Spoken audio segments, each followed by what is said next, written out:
গাউদিয়া থেকে কিনেছেন, কারণটা কি রে ভাই?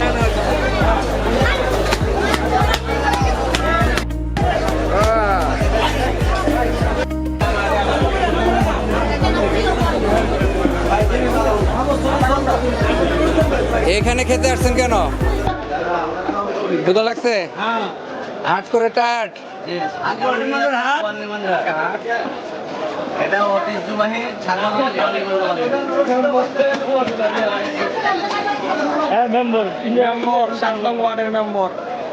এই মেমোর নাম কি? কোনটা এটা? গোয়ালিমান্ডা? গাউদিয়া থেকে কিনেছেন, কারণটা কি রে ভাই? বিশেষ কোনো উদ্দেশ্য নিয়েছেন আপনি?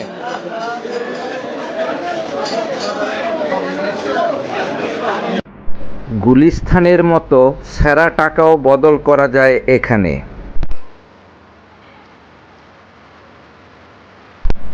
ভেড়া, ছাগল, হাঁস, মুরগি সহ নানা জাতের পশুও বিক্রি হয় এই হাটে। কালের আবর্তে হাটটি তার জৌলুস হারালেও এর কদর এখনো কমেনি।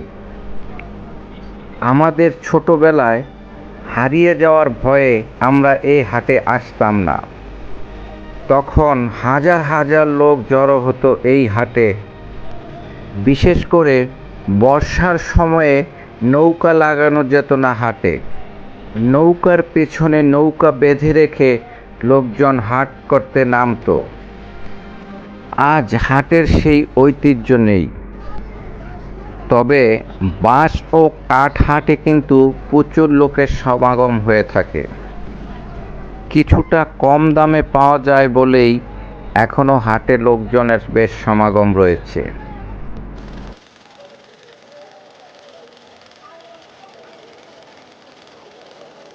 পেঁয়াজ মরিচের কাঁচা বাজার এখনো বিখ্যাত। এছাড়া গাছের চারা কিনতে অনেকেই বিশেষভাবে এই হাটে আসেন মঙ্গলবারে। যারা বিশেষ কোনো কাজে এই এলাকায় আসেন তারা কিন্তু গোয়ালিমান্ডা হাটের সেকা রুটি আর মিষ্টি না খেয়ে ফেরেন না। শখের বশে এই মেম্বারের মতো অনেকেই আসেন এই রুটি খেতে।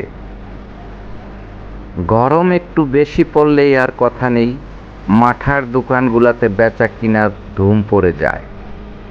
লোকজন গরমে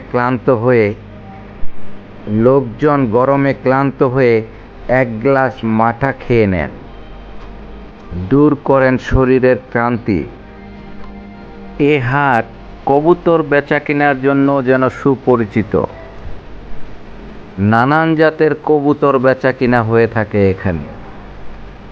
দর্শক, বিক্রমপুর ভিশনের পক্ষ থেকে আপনাদের শুভেচ্ছা। যারা আমাদের আগের ভিডিওটি দেখেছেন বা যারা এটি দেখছেন দয়া করে ফলো করে নেবেন। ধন্যবাদ দর্শক, বিক্রমপুর ভিশনের সাথে থাকার জন্য।